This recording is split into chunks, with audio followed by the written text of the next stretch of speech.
Welcome to our continuing series of virtual voices. We appreciate your letters and comments. Please have them coming. It is a pleasure to welcome today Dr. Chantal Line Carpentier, who is the Chief of the United Nations Conference on Trade and Development. Our moderator is Apar Kabir Gupta, who is on our board. And Apar, over to you. Thank you very much, Dr. Durbach. Dr. Chantal Line Carpentier, welcome to World Information Transfer's Virtual Voices series. For all of those joining from around the world, thank you for joining us again on another episode of our continuing series, Understanding Views of people joining in from the United Nations and other fields. Dr. Chantal Line Carpentier serves as the Chief of the United Nations Conference on Trade and Development, New York office by the Secretary General since 2014.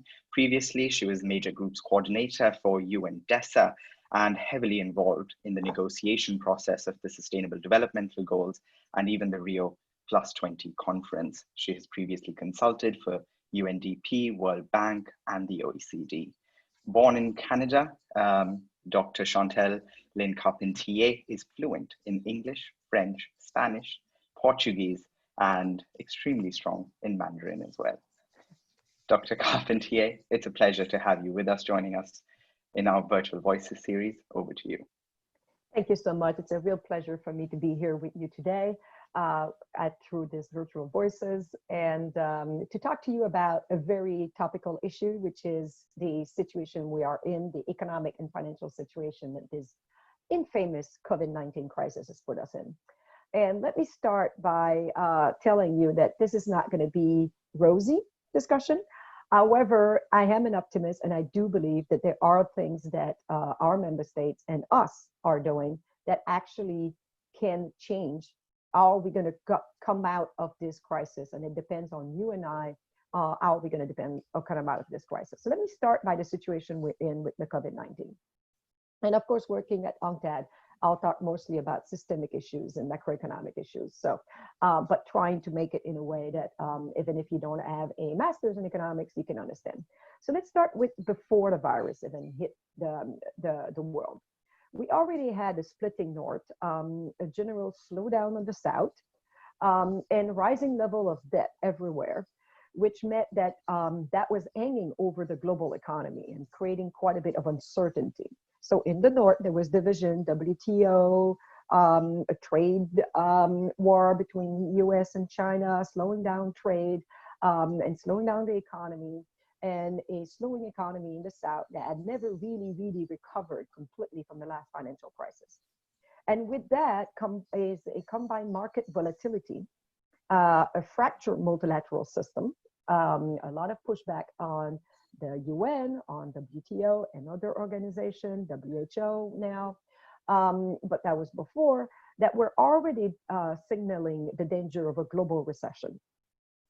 And already in 2014, UNCTAD, our colleagues in Geneva, so I run the New York office and we have our headquarters in Geneva, had estimated that to achieve the SDG, we had a gap of $2.5 trillion per year in developing countries alone.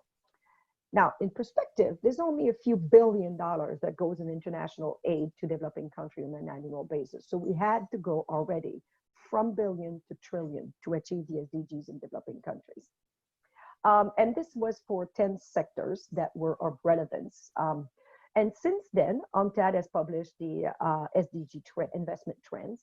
And what we documented is that there's an increase in investment in 6 sectors, from domestic, international, public, and private investment in infrastructure, climate change mitigation, food and agriculture, health, telecommunication, and ecosystem biodiversity, but not in the magnitude required to actually fill this $2.5 trillion gap and thus achieve the SDG by 2030. At the same time, we also see absolutely no increase in investment in power, education, and our retained education, it's important because it's going to come, climate change adaptation, and water and sanitation. So these remain stagnant since 2015, the adoption of the SDGs. We're seeing no significant increase in investment from all sources in these sectors. And the same holds true for sustainability funds that are that target ESG, environmental, social, and governance issues, or SDG-related financial instruments. So we've seen an increase in the number, variety, and size of these instruments that are like 1.2 to 1.3 trillion now. But most of them are not geared toward investment in developing countries. So they still stay in developed countries mostly. And when they go to developing countries, it's concentrated in a very few of those countries.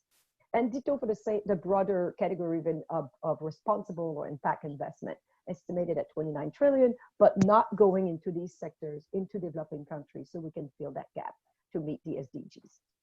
So at the GA in 2019, for those of you that were with us, you would have seen that despite some of the positive results, and there were some positive results since the adoption of the SDGs.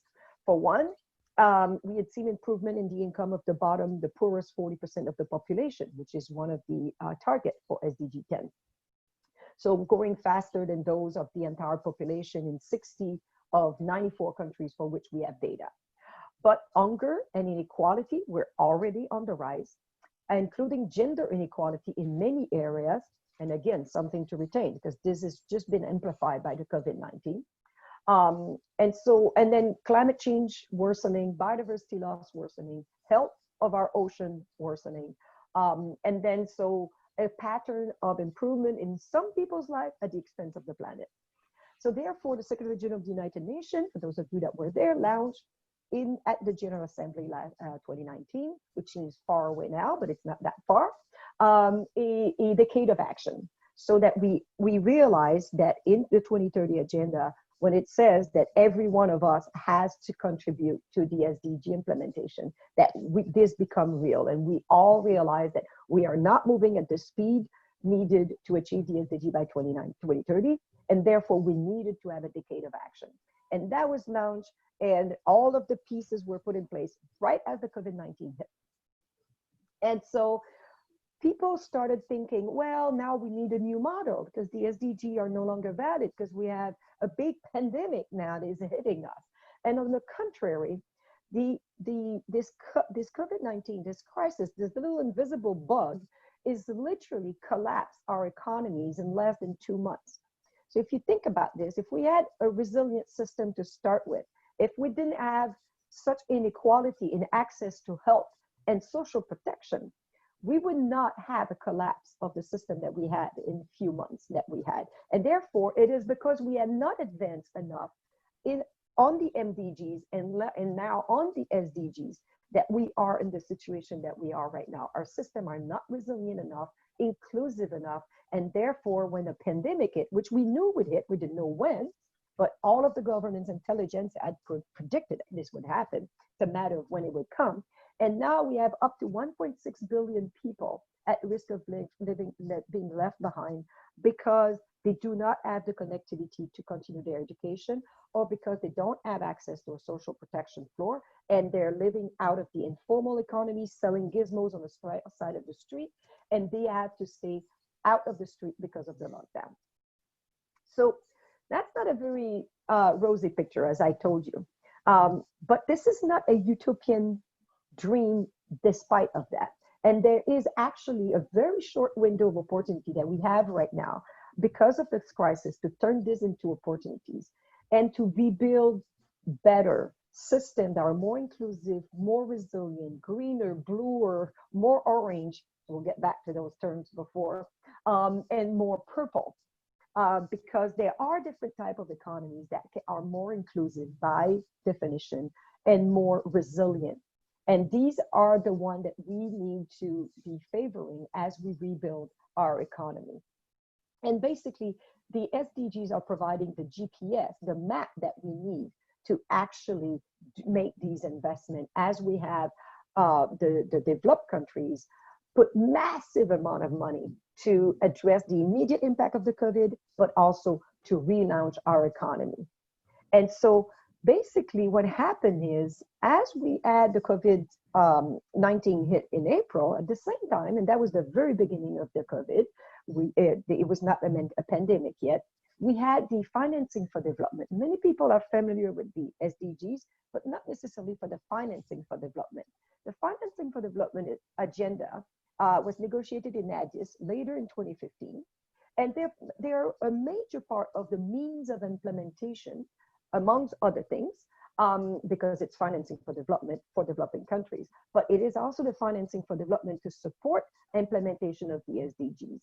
And there was very little appetite. The resolution that was, and the declaration that was agreed by member states in April was very underwhelming, given the size of the problem that we have and the fact that we already knew that unless we accelerated our action, we would not meet the SDG by 2030.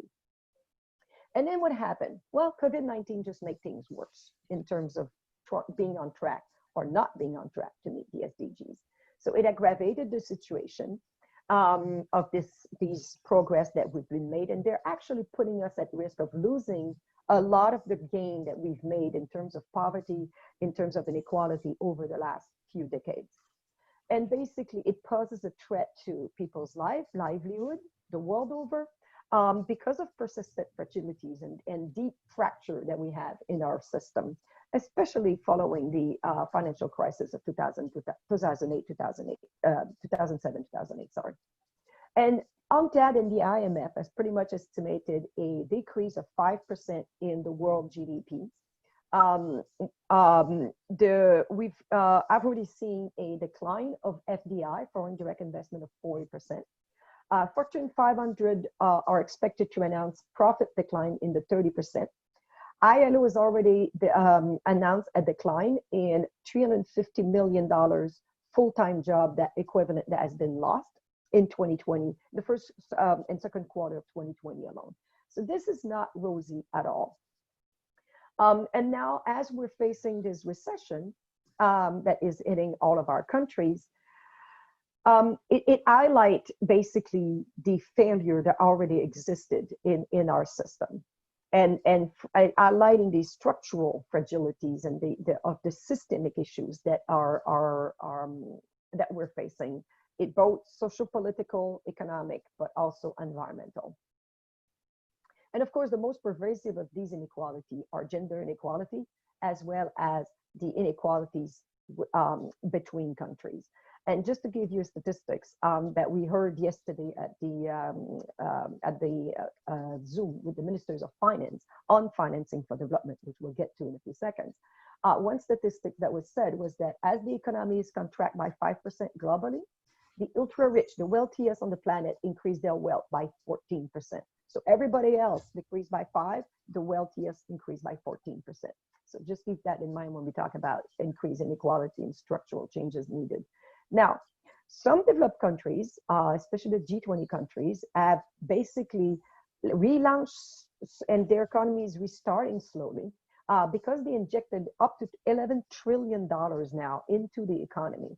But what we're going to see now is that developing countries do not have the fiscal capacity, the fiscal space, or the ability to actually inject that type of fund in their economy.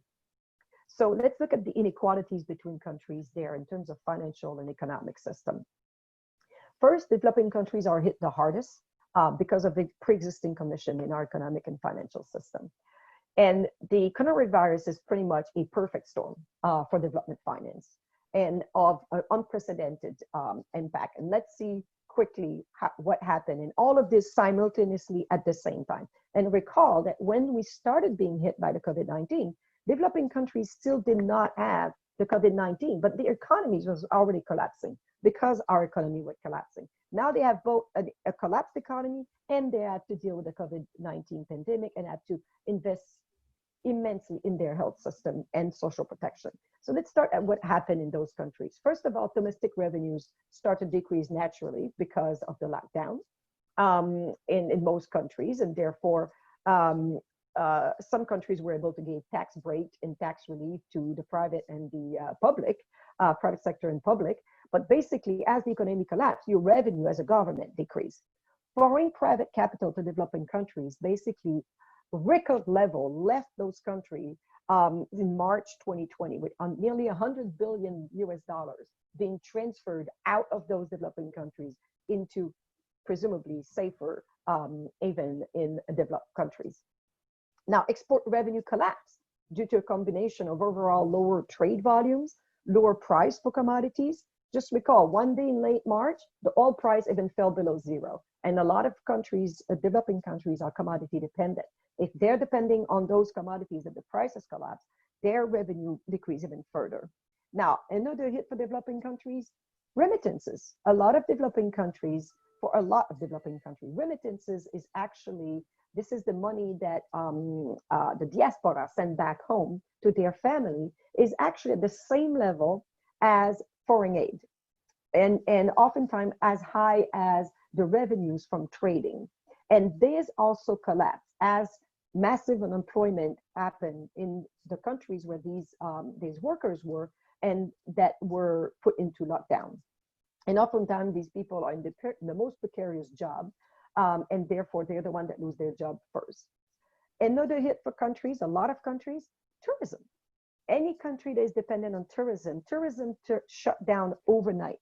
And so if you are one of the small island developing states, you have Jamaica, Barbados, Fiji, any of those countries, their primary source of revenue as a state just dry out overnight. So this led to a devaluation of their currency as money is leaving out and there's no money coming in, deterioration of their balance of payment, and for many of them, even a shortage of foreign currency, which limit the ability to actually, they don't have enough US dollar, because everything's made in US dollar, to actually buy food and medicine and protective gear on the international market when the market is actually, and the supply chain are actually working. So basically, both UNCTAD and the IMF has estimated that developing countries, or the emerging markets, will need an extra $2.5 trillion to cope with the crisis. This is on top of the 2.5 trillion that was already a gap to achieve the SDGs. I hope you're following me here. We're talking big numbers. And the official development aid is actually the only thing that's not decreased pretty much for developing countries. Some countries like the UK have announced some cuts, while others like Germany has increased their help. And overall, it's been pretty much stable. However, middle income countries that are commodity dependent or tourism dependent typically do not receive a lot of aid. It's not concessional, and therefore they're not getting these foreign sources of income. Therefore, just for in 2021, UNCTAD has estimated for developing countries to repay their public external debt alone, they will need an extra $2 to $3 trillion, with limited possibility to roll over that debt for several reasons, and we can get to that in the discussion if you want. So UNCTAD has called for a three-prong approach that has now been pretty much integrated into the financing for development in the COVID era and beyond, which I'll get to in a few seconds, and which gives me help. So what's the three-prong approach that UNCTAD has been promoting? $1 trillion in liquidity injection in developing countries. Here we're talking about that helicopter money that's come to developed countries. We need to do something similar to developing countries if we want to make sure that no one is left behind. And this can be done by reallocating and augmenting the IMF special drawing rights that they have. The second call from UNCTAD is a $500 billion immediate Marshall Plan for emergency health services related to disperse as grant to developing countries. And three, an extension of the G20 standstill on sovereign debt. What's the standstill? It's like, okay, you're in trouble, you're not getting any revenue, you have a debt, don't pay your debt now, you can start paying, not that this money's still gonna be due, but you can start paying it in January 2021. So what we've called for is that this need to be extended beyond January 21 and actually also extended to all creditors, including private and multilateral creditors, as well as some targeted debt cancellation or debt swap, as we had seen during the high in-debt crisis, where some countries were forgiven their debt as long as they invested the money that would have gone to service the debt into implementing the NDGs. In this case, it could be going and implementing the SDGs and putting the protection floor necessary and the health care that is necessary to face this pandemic. So as you can see, as the developed countries have put $11 trillion in packages, which is usually about 8 to 10 to 15%, depending on the country, 8 to 15% of their GDP. Developing countries, only the largest one, the BRIC one, mostly, some of the poorest one, have been able to put 2% of their GDP, which is a much smaller amount to start with. So, and then one final point on that. So another point that was made yesterday, if you are Germany and you have the same debt to GDP ratio as South Africa, it is not the same because the debt servicing cost of a developing country is much higher than it is for a developed country. And therefore, Germany, with the same debt to GDP ratio, will have a debt service that is about 0.0 something percent of their GDP, while South Africa, at the same ratio, would spend 4% of their GDP just servicing their debt because of the lack of access and the cost of access to capital for developing countries. So all this to say that the SDGs are under attack in this scenario. And what was interesting is usually when there's a vacuum, because there was a vacuum, no country was really stepping forward and saying, we need to do something. Because if you think about it, the financial and the economic system is actually a public good. We all benefit from it to be resilient and stable. And when it collapses, we all pay for it. And therefore, there's nothing to be won, even if you, for ethical reason, you don't believe you should help developing countries, just for selfish reason, you should want to protect the economic and financial stability because it will affect your economy and your ability to export and your ability to thrive.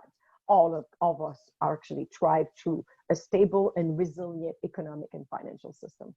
And therefore, what happened is, after this kind of lukewarm declaration in April on financing for development, in late May, Canada, Jamaica, who had been leading the Group of Friends on Sustainable Financing, with the Secretary General of the United Nations, convened a high-level event on financing for development in the era of COVID-19 and beyond, and which saw unprecedented participation by head of state, including Angela Merkel, President Macron, Justin Trudeau, and other presidents of several countries that basically recognized that something needed to be done. Based on the comment that were made at that high-level event in May, basically it was decided to create 6 discussion groups that would work on solutions, proposing solutions and mechanisms that could actually help us not only respond to the COVID-19, but not lose the ground we gained on SDGs and actually give us a chance to actually use this crisis to speed up our achievement of the SDGs and to achieve them by 2030. And though some people at the beginning of the crisis talked about, oh, we need to build back better, it became very quickly clear that we don't want to build back better because the system we have doesn't work. It did not work. So we need to recover better. And so this is integrated into these issues. So let me walk you through what the discussion groups are and what they work on. So they're basically external finance, remittances, jobs, and inclusive growth. Recovering better for sustainability, that's number 2. Number 3 is global liquidity, financial stability. Number 4 is debt vulnerability. Number 5, private sector creditor engagement. And number 6, illicit financial flows. And what's interesting about these discussion groups is that they are led and composed of representatives of member states, not the G20 that usually make these decisions, but countries at different size and at different level of development that come together, and this is all online, and basically lead the work on each of these discussion groups. Each discussion group is supported by UN entities, 1 or 2. UNDESA, UNCTAD, UNDP have led or co-led most of them. And then they came up with a long list of mechanisms and policies that should be put in place to respond to this unprecedented crisis. They presented those menus of options to a high-level group of experts in each of these fields. that basically told them, you have a Christmas tree right now. What you need to come up with is a menu of 10 clear, concrete mechanisms and policies that can be presented to the ministers of finance and then to the heads of state. So that was done. And yesterday, we were on the call from 9 in the morning until 1 o'clock in the afternoon with the ministers of finance, were briefed by these groups on the menus of option. These comments will be integrated into these menus and then presented at the heads of state level meeting that will happen during the General Assembly on the 29th of September. And hopefully get some traction. To give you a few examples of what some of the mechanisms that were proposed yesterday, forgiveness or debt swap, as I mentioned, for the developing countries, the highly indebted developing countries, a Caribbean resilience fund, a fund for Africa, a resilience fund for Africa, and several others. So the optimal outcome that could come out of this would, of course, be twofold. One is creating a fiscal space with government for developing countries to be able to cope with the crisis, but at the same time, grab the opportunity to rebuild and reform an overdue, needed reform of the international financial architecture that is needed to have more people-centered economic and financial system. What's the role of the UN into this? As I said, each discussion group was supported by various UN entities, but also the UN is being reformed.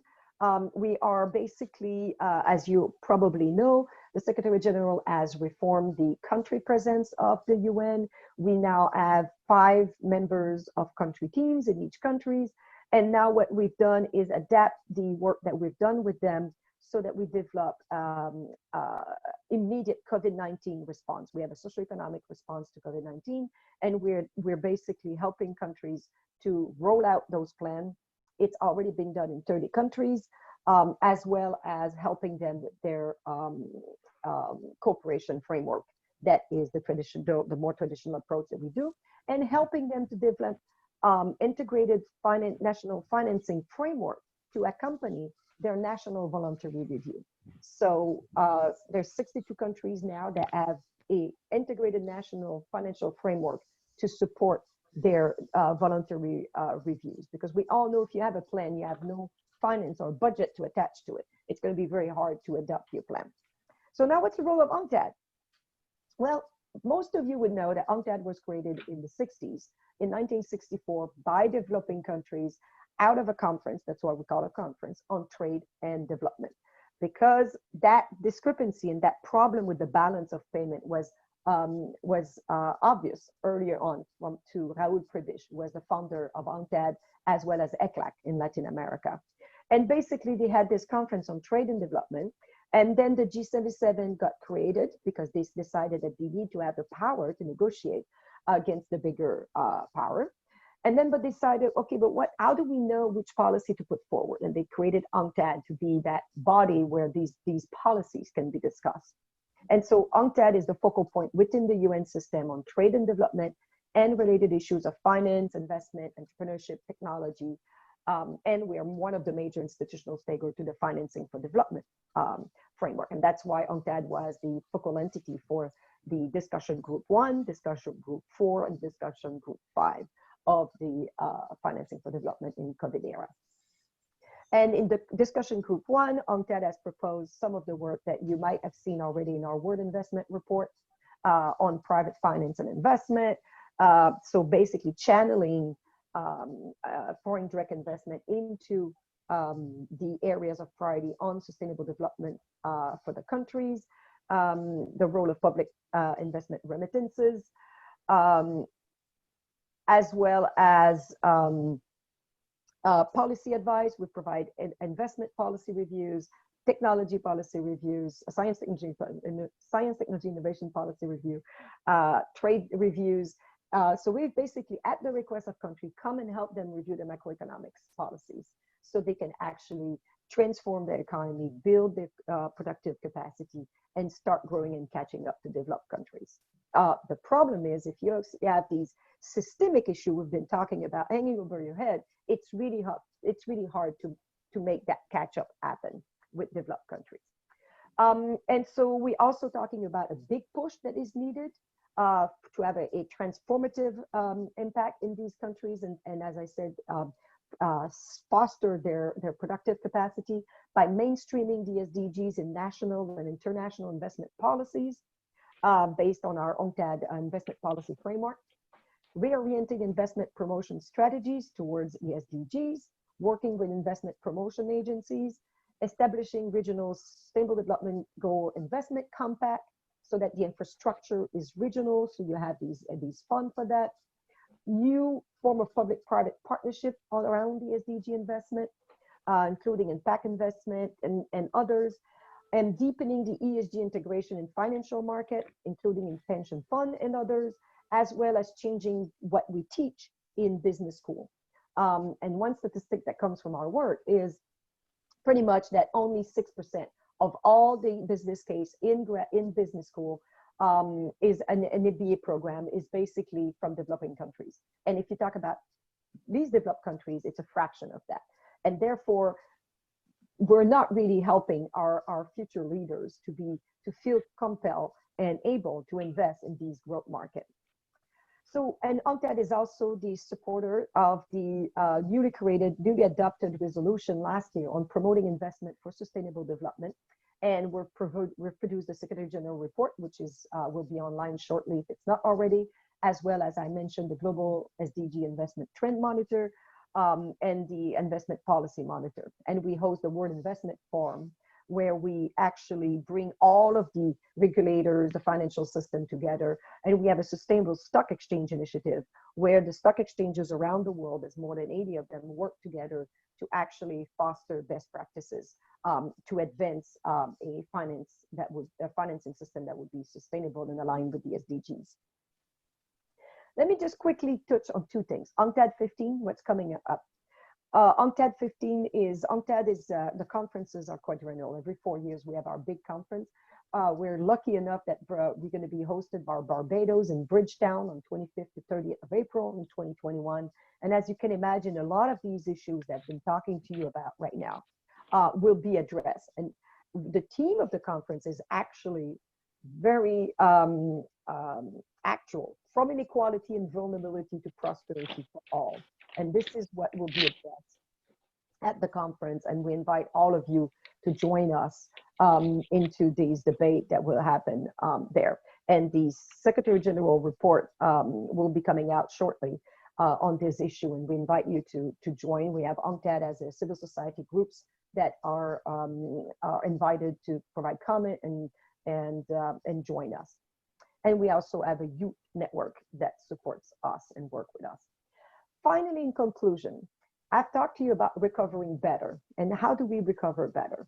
Well, we know that the economic system that we have right now is not delivering for all and is improving the livelihood at the expense of the planet. And are there any alternative model that could help us get where we need to be?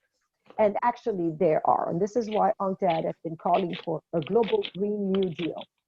But we want to say that when green, somebody is actually making some noise. Yes. Fred, are you doing something? Ah, that's better. Oh, okay. So let me just conclude by saying that there are ways to rebuild better. And by using, for instance, not only a green economy that is resilient, but inclusive, circular. And there are various economies that I want to touch base on. One is, of course, the green economy that everybody knows and heard about, which is decarbonize our economy, investing in renewable energy, and protecting our biodiversity, so through biotrade and others. But there's other economies that people are less familiar with. Some are the blue economy. So if you're a small island developing state, you have a lot of ocean around you, not much land. So what about a blue economy that can allow you to actually take advantage of the resources around you? There's also the orange economy. The orange economy is the creative economy. And that is pushed forward by Indonesia and UAE, as well as Latin America, because the creative economy, supported by the digitalization of the economy, is actually offering developing countries new venues for their products that were not possible before, and from a young population with a different set of skills that is actually resilient to financial crisis, because during the financial crisis in 2007, 2008, the creative economy in developing countries actually stayed stable. There's another economy that you may not have heard about unless you followed UNCTAD summer school on macroeconomics, and it's the purple economy. So you will see, I've been talking about these trillions that our government have invested in our economy to relaunch the economy, and the Green New Deal is actually based on the US New Deal, which is typically to invest in infrastructure to create jobs so that you can actually relaunch the economy by creating jobs. And that's a fair enough a situation and fair enough a plan. The problem is the COVID-19 is a different crisis than the previous financial crisis, because women have been affected more hardly than men because they're the front workers. When we're at home, women have a harder unpaid, longer unpaid part of the day. And they basically are the one that are you typically hired in these jobs like tourism will basically vanish overnight. And there is a purple economy. The purple economy is the care economy. And basically some work done by some of the feminist network of economists that shows that actually putting some of these trillions of dollars in the care economy, in the purple economy, instead of trying to create jobs in the traditional construction and infrastructure, create jobs for women, actually, and especially in the pandemic, makes a big difference. And actually, instead of propagating the inequality that we have right now between men and women, we actually help reduce the gap between men and women by creating these jobs in the care economy. Because as you provide more care as a public good, it frees up more time for women to be able to actually be an entrepreneur, to actually be able to have the same level of wages and earning than men. And let me conclude by just talking about frugal innovation. We often talk about all these big innovation coming out of Silicon Valley and Cambridge, and yet a lot of the innovation that are really making a difference in developing countries are the frugal innovation. They're innovation that are bottom-up, pro-poor, that are basically with a mentality of providing better product for more people at the same cost or less. And so I invite you to look at the making better with less. And then it feeds right in the circular economy concept, where instead of you build from the beginning with the purpose of re-engineering, reusing, recirculating, recycling the material, as opposed to a throwaway society. So I think I'm going to stop here, except to say that in conclusion that there is a way still to achieve the SDGs. There's trillions of dollars being invested that we thought we did not have. As long as this money is invested in the new economy, in the green, in the blue, in the purple, and the orange economy, so we reduce this digital divide, and we actually reduce the gender divide, and we reduce the inequality between countries, we actually can come out of this pandemic better with more resource efficient, green, resilient, inclusive, and circular economy. But that takes you, me, and every one of us to be on board, put pressure on our government, come up with solutions, and basically knock on our lawmakers' door to make sure that money goes in the right directions. So over to you, and looking forward to discussion. Well, thank you very much. That was extremely informative. My question is, I mean, you covered so many areas, but our speaker a few years ago was His Excellency Ambassador Avram, and he was saying that basically the world needs 2.5 trillion for helping the developing countries. And then at the same time, he mentioned what you also mentioned, that there's 1 trillion per year of illicit Financial flow. Illicit cash transfer for flows. Yeah. finances. So my question is, it seems to me those two numbers, 2.5 we need, and 2.5 We're losing. trillion is needed, and 1 trillion is being transferred in illicit funds. Is the UNCTAD doing something about focusing on that particular issue? Because Definitely. it seems to me, and I'm not an economist, is that that's something that really could be balanced instead of letting that trillion go to safer heavens so that they can keep their gains. Definitely. And that's a very good question. And this is why one of the discussion group, as I mentioned, that was created in response to COVID-19 is illicit financial flow. That's discussion group 6. And because member states are very cognizant that there's trillions of dollars are being lost from the economy, they're leaked out of the economic system because you can't tax them. You can't have these, this is not a source of revenue for government. Now, what UNCTAD is doing about it? UNCTAD is basically supporting that, that discussion group. We're also supporting the panel, the FACTI. So it's a panel that was created to follow up on Mbeki's panel in Africa on illicit financial flows. And what we're doing also is this year, actually in 2 weeks from now, we're going to have the official launch of our African report, Africa for Development report, which is explicitly on illicit financial flows. And what people need to understand is we're often told that it's because of corruptions that in those countries that money is leaving the country. And what the Mbeki report shows and what UNCTAD's report confirmed is that the majority of illicit financial flow, the majority of the way we lose that money out of the economic system is to profit shifting. These are multinationals with entities in different countries that have a accounting system such that they do not pay taxes where they produce, but they pay taxes in the lowest taxation jurisdiction possible, and basically just work with their numbers to pay the lowest tax possible. And this is the majority of that 1 trillion you're talking about is through this profit shifting.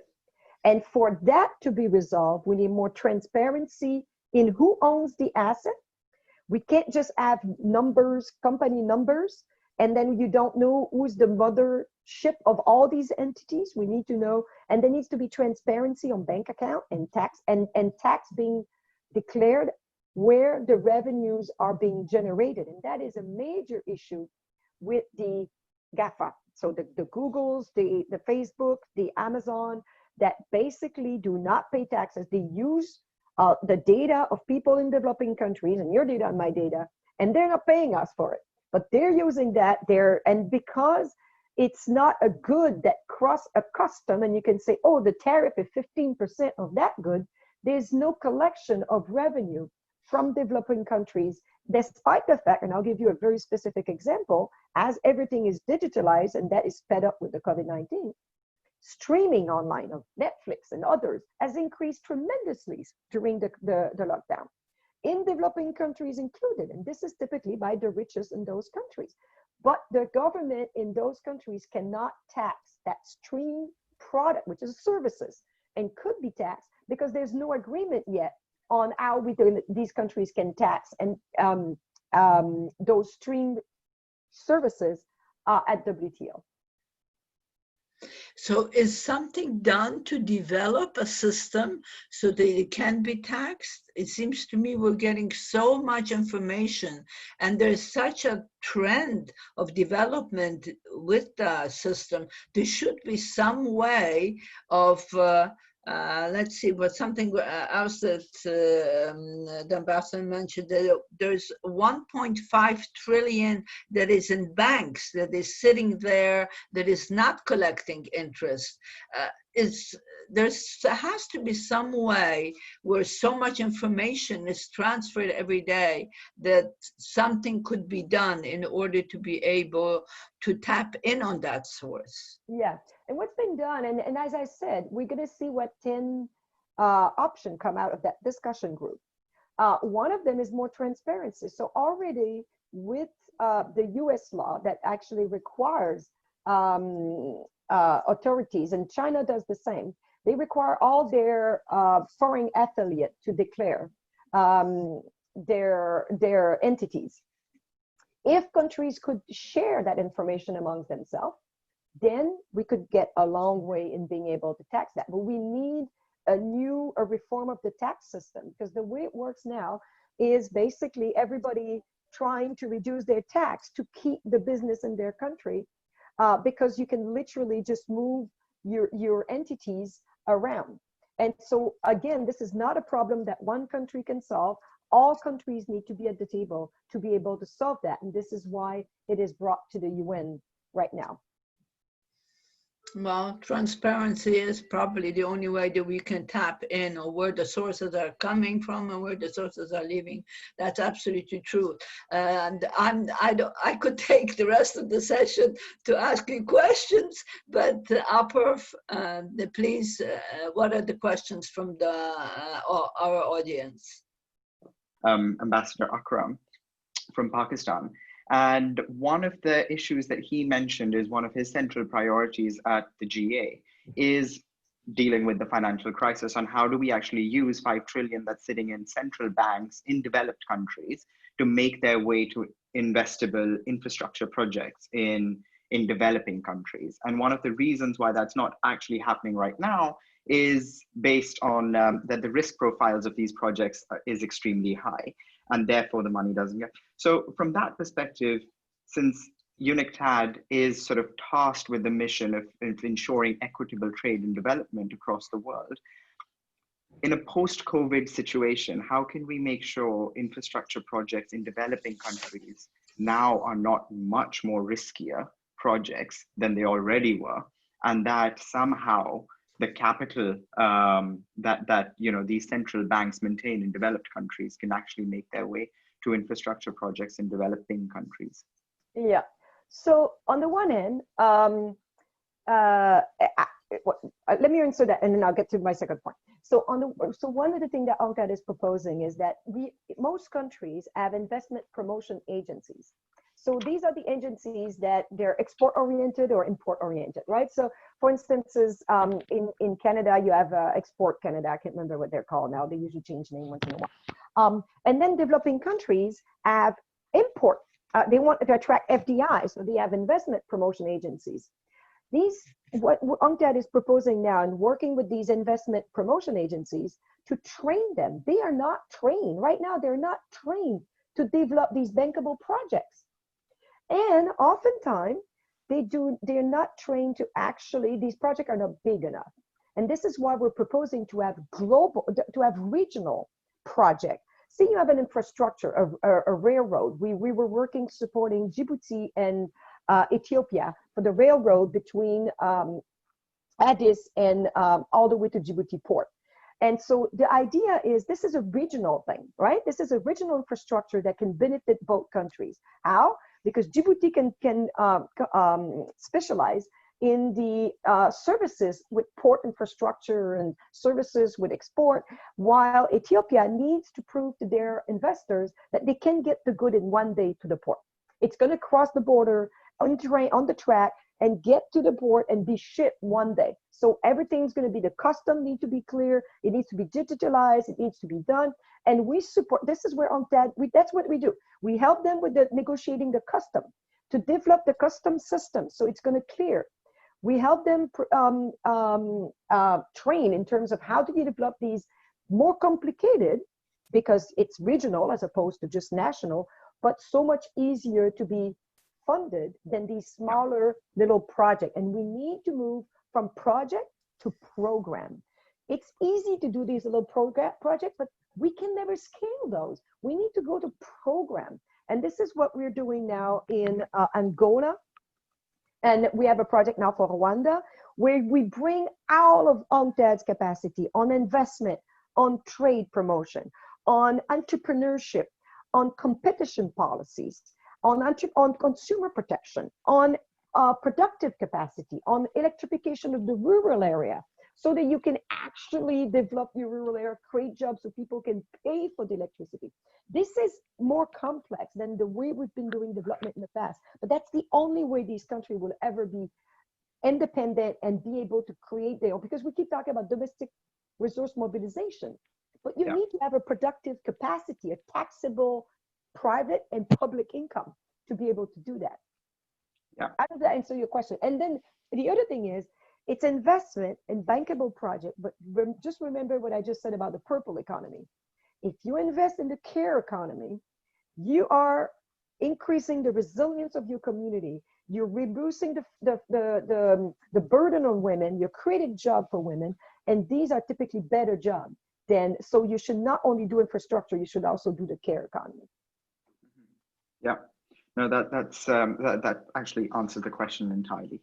I have a couple of questions coming in specific to ESG investment, since you mentioned it, Dr. Carpentier, and I'm going to loop them all into one sort of robust question. Right now, you mentioned that we have almost $100 billion that was moved out from developing countries into developed countries as soon as the pandemic hit and lockdowns began. In many of these developing countries, ESG funds are primarily financed through foreign capital. Domestic capital hasn't unlocked enough to fund these funds because the risk profile is higher, et cetera, et cetera. So we're almost in a situation where these ESG investments will actually suffer more of a detriment than any other investments, specifically in these developing countries, because they're so heavily reliant on foreign capital. So how can UNCTAD help developing countries unlock domestic capital to increase ESG investments? Yeah, that's a very good question. So let me start by saying that the problem, of course, is that the financial market, the system in those countries is not as deep, is not as developed, right? And this is why we created the Sustainable Stock Exchange Initiative. Because basically, say you have the stock exchange of Egypt, which is very developed and much, and then say, for instance, I don't know which one we have. I'm not thinking of any right now, but say you have a smaller one in Africa. Well, it's much easier for that one, say in Côte d'Ivoire. Côte d'Ivoire can learn so much easier from Egypt, because from the NASDAQ, it's so far out. It's so hard to learn from that one because it's already developed. But from Egypt, it can learn. And so how do we share that learning so you deepen the capital market in these developing countries? That's one. Second is, the reason it's important is because, as you mentioned, if you don't have the capacity to issue green bonds or blue bond or whatever domestically, these are going to be dominated in US dollars or sometime in EU. In euros. And that means that when you have a depreciation of your currency, now your debt servicing becomes a wire, right? So you need to be able to issue your financial instrument in your domestic currency. And that's why it's important to have, and some countries have started to do that because they've learned from one another. So Mauritius, for instance, has started issuing social bonds. And by the way, I'm very pleased to tell you that in the first 2 quarters of 2020, there's been more social bond issue than all of 2019, sorry. We're seeing a pickup, and we're hoping that what's going to happen is, it took 10 years before the IMF issues its first green bond for the market at large to feel comfortable with green bonds. And now it's going to developing countries. But now it seems like it took only 2 years for people to feel comfortable with social bonds. And so there was some proof of concept in the Mauritius on bond for women to create jobs for women entrepreneurs and a few others. Mm-hmm. And now we're seeing that they're really, really spreading. And that's really good because the debt market is so much better in terms of improving the investment in the SDGs, especially in developing countries, than equity. Because equity is like, okay, you have an index and some of the companies in that are there because they're the best in their sectors, but do they really improve the livelihood of, a woman in the rural India, as opposed to a green bond or a blue bond or a social bond that invest directly into scaling up electrification of decentralized system in India, has a huge impact in the life of the people and advancing the SDGs. So I don't know if that answers your question, but that's the approach that we're taking. And it's a lot about peer-to-peer learning, a lot through the social Sustainable Stock Exchange initiative. Correct. So Yeah. the only problem with the developing countries is that oftentimes they do not have the energy to create the electricity to be able as connected as we would like them to get connected, to be able to get involved in the different projects. Well, that's the thing, right? And now with the COVID-19, it shows that Yeah. connectivity is no longer a luxury. It is a necessity. It's a basic good, just like water. If you don't have connectivity, and by the way, can't have connectivity if you don't have electricity. So all of a sudden, electricity, modern electricity, access, and connectivity are basic good. And if we do not provide the capacity for developing country, people in the developing country to have access, already we have 1.6 billion students at risk of being left behind. Because as our children go online for learning, these children don't have connectivity, or they don't have a computer at home. So it is a basic need, a basic services now. That is so true. That has been talked in the UN for the last 20 years. I remember, with the but now it's real. one. We've been saying it, but now there's an opportunity because we know we have to make conscious, and we're going to have to look back and say, we were there and we didn't do anything. And these children are uneducated, illiterate, and left behind because of decisions we made, but not investing in that. That is important. The reason it's important is because our country will have to have our support to say, oh, of the trillion that we're putting forward, we're going to put some to developing countries. And that's hard. Oh, you're going to take my taxpayer and put the money in those countries? Why these people? Well, because these people will be left in abject poverty if we do not invest this little money in these countries. And we need all our citizens to understand that before it's too late. And yes. the whole system collapse. No.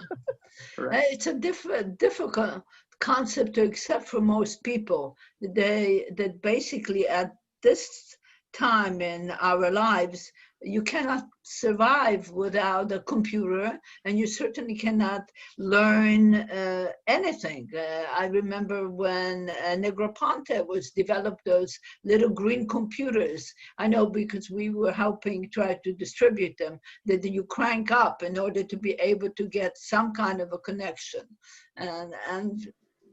But it took a very long time, and it's still taking a long time to be able to address that issue. And so UNCTAD is working on, so it's not enough to just have affordable connectivity, but you also need to train people to be able to use the internet, to produce on the creative economy, to learn, not just to be on Facebook. It's not going to change your productive capacity. No. And oftentimes what we're seeing, that's what we're seeing. So it's, but it's not impossible. And I think that's what I want to leave people with. Excellent. I'm conscious of time, and in fact, if you have 1 minute, Miss Mariam Azarm has a question. If you could tell us a little bit more about UNCTAD's Women and E-Trade initiative. Oh yeah, that's a wonderful project, one of my favorites. So UNCTAD, because of the divide on connectivity, UNCTAD launched this E-Trade for All initiative. So E-Trade for All is we come in and we evaluate the capacity of country to trade online, and not just domestically, but internationally. And so what are the legislation that are missing? What are the pieces missing? And then we basically help them put a plan in place to address that. And UNCTAD doesn't have all the capacity. So what we do is we have a partnership with 50 international organizations, the private sector, like the purulators and others, to basically, they can find all the help they need in one spot. Of course, we started this project, and what do we realize? Women face additional constraints than men as event online. And so we started the E-Trade for Women. And so it's a wonderful project. We have 7 women entrepreneurs, really, like, I want to say the badass, sorry, but they're really in each part of the world, in their region. So Indonesia, East Africa, West Africa, Mexico, and Iran, and they're basically, so with them, we organize masterclass for other young women in their region to learn how to master the internet, to be able to do e-commerce and to use the internet to basically deliver the services they've been wanting to deliver to people in their communities, and then basically connect them in network and support them so they can actually access to finance and others, but also for young women in these areas to see that women can actually thrive in this high growth sector, which is the internet and the digital economy. That's fantastic. That's absolutely terrific. And thank you so very much for a wonderful presentation, very educational, and basically fits so many little holes that everybody asked the questions. I'm just extremely delighted that you were able to come with us. And well, this will be on the web soon. So a lot of people will have an opportunity of listening to your very important and, how should I say, future-oriented perspectives. Thank you so much. And I hope it was not too technical, but wanted to cover the whole ground. No, you were perfect. It was excellent. Thank you so much. I'm just very impressed. Thank you. Let's all do our part. Bye-bye. Excellent. Thank you once again, Dr. Chantal Line Carpentier. It was absolutely a pleasure to have you on our show and learn so much about financing for development. Thank you everyone for joining from around the world and listening to another series of World Information Transfer's Virtual Voices series. Until next week. Thank you very much. Bye-bye.